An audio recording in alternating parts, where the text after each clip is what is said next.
Assalamualaikum warahmatullahi wabarakatuh. Kembali lagi di channel Mas Vincent. Oke, pada kesempatan kali ini saya ingin berbagi tutorial cara mengetahui atau cara cek kerusakan pada kulkas satu pintu ya teman-teman ya. Nah, untuk kulkas di sini mereknya merek Uchida.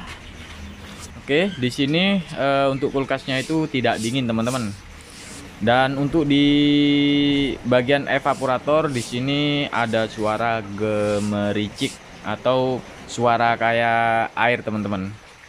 Nah, di sini untuk kulkas di sini itu buntu ya teman-teman ya.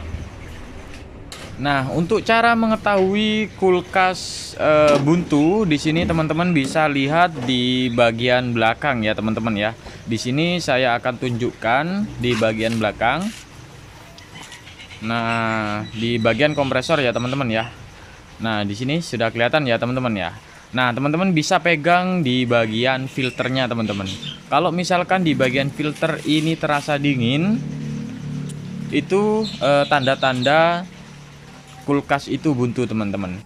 Nah, jika terjadi kulkas ini buntu, maka sirkulasi freon pun tidak akan berjalan lancar, teman-teman. Sehingga kulkas satu pintu ini tidak bisa dingin, teman-teman ya. Nah, untuk cara memperbaikinya, teman-teman harus membersihkan di bagian evaporator, teman-teman. Nah, di bagian evaporator ini, nah, di sini teman-teman harus bersihkan karena di sini di bagian evaporator ini sudah terdapat terlalu banyak oli ataupun cairan ya teman-teman ya. Sehingga kulkas satu pintu ini tidak bisa dingin teman-teman. Nah, sekarang kita lihat di bagian belakang ya teman-teman ya. Kita kembali lagi di bagian belakang. Kita akan lihat apakah freon di sini masih ada atau tidak teman-teman. Biasanya kalau misalkan kulkas satu pintu ini mengalami kebuntuan, otomatis freon itu masih ada teman-teman. Oke, coba kita akan potong ya untuk di bagian pipanya. Nah, di sini untuk di bagian pipanya di sini masih terdapat banyak freonnya teman-teman ya. Di sini saya potong. Nah, artinya untuk freonnya itu masih ada. Namun untuk kulkas ini penyebab dari kulkas tidak dingin itu karena sirkulasi pada freon itu buntu teman-teman, sehingga untuk kulkas satu pintu ini tidak bisa dingin teman-teman ya. Nah, di sini seperti saya bilang ya, untuk cara memperbaikinya teman-teman harus membersihkan di bagian evaporatornya teman-teman. Nah, di sini langkah selanjutnya teman-teman bisa potong di bagian jalur evaporatornya. Nah, di sini di bagian jalur evaporatornya ini coba saya potong ya teman-teman ya. Dan kita akan lihat sama-sama untuk di bagian evaporator ini terdapat banyak oli yang yang ada di dalam evaporator teman-teman. Nah, di sini sudah saya potong ya teman-teman ya untuk di bagian evaporatornya, dan kita coba akan nyalakan.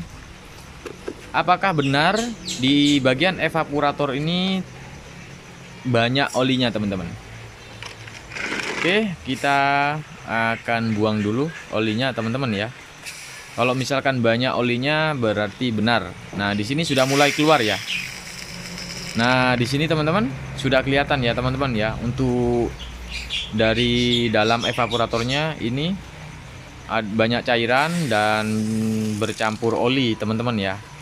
Nah, di sini kita harus bersihkan sampai benar-benar bersih, sampai tidak ada oli yang keluar lagi dari dalam evaporator teman-teman. Nah, seperti ini ya teman-teman ya. Nah, di sini sampai suara air itu sudah hilang teman-teman. Oke, coba kita akan bersihkan terlebih dahulu ya teman-teman ya.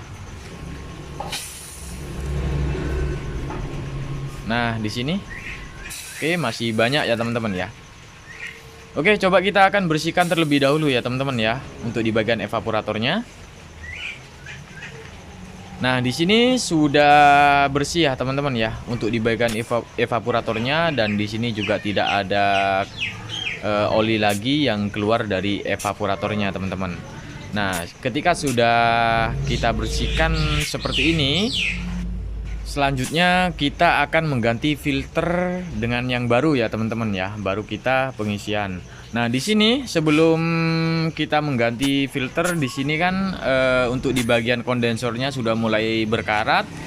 Nah di sini coba saya ganti kondensornya juga teman-teman ya, agar kulkas ini bisa awet lagi.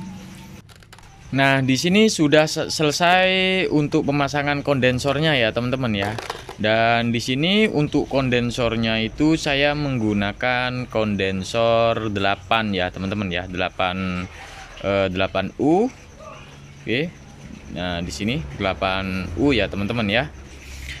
Oh ya, jangan lupa ya teman-teman ya, untuk di bagian pengelasan, di bagian kondensor ataupun penyambungannya jangan sampai ada kebocoran ya teman-teman ya. Nah, di sini sudah selesai ya teman-teman ya. Saya pasang, dan untuk filternya juga saya ganti filter yang baru ya teman-teman ya. Dan sekarang sudah selesai semua, kita tinggal isi freonnya ya teman-teman ya. Nah, di sini sudah saya isi ya. Untuk tekanannya ini keadaan mati ya teman-teman ya. Ini untuk tekanannya sekitar 80 PSI. Oke.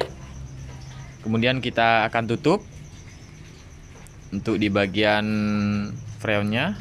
Kemudian kita pasang tang ampernya terlebih dahulu teman-teman, agar kita bisa mengetahui berapa ampere dari kompresor ini teman-teman ya. Oke, coba kita akan pasang untuk tang ampernya ya teman-teman ya, agar kita bisa mengetahui ampere kulkas ini teman-teman. Oke, coba kita akan nyalakan ya teman-teman ya untuk kulkasnya. Oke, belum pas.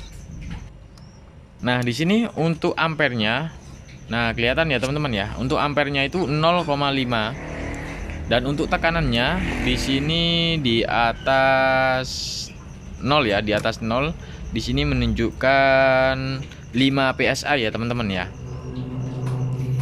Nah, di sini kan masih kurang, dan teman-teman bisa tambahkan lagi. Dan untuk kondensornya ini sudah mulai hangat ya.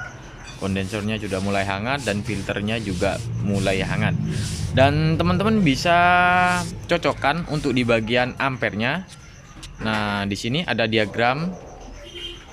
Nah, sudah kelihatan ya teman-teman ya. Nah, di sini untuk arus listrik 0,67 ampere. Jadi teman-teman harus samakan ya teman-teman ya. Untuk ampernya jangan sampai melebihi batas 0,67 ampere di sini teman-teman. Nah, di sini kan masih 5, artinya di sini untuk freonnya masih kurang ya teman-teman ya. Oke, coba kita akan tambahkan ya teman-teman ya untuk freonnya. Oke, coba kita akan tambahkan. Biasanya untuk kulkas satu pintu di sini rata-rata itu tekanannya 15 PSI. Oke, coba kita akan tutup kembali. Nah, di sini masih 0,55 ya teman-teman ya, artinya masih kurang. Dan sekarang kita coba akan lihat di bagian evaporator ya teman-teman ya, apakah ada tanda-tanda dingin ya teman-teman ya.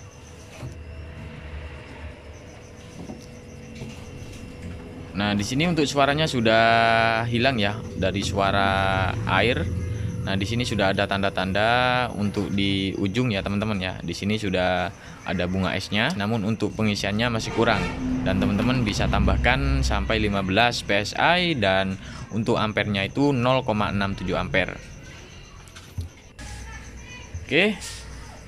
Caranya cukup mudah sekali ya teman-teman ya untuk cara memperbaikinya, entah itu baik pemula. Oke, semoga video ini bermanfaat. Jangan lupa like, komen, dan subscribe agar tidak ketinggalan info terbaru dari channel ini. Assalamualaikum warahmatullahi wabarakatuh.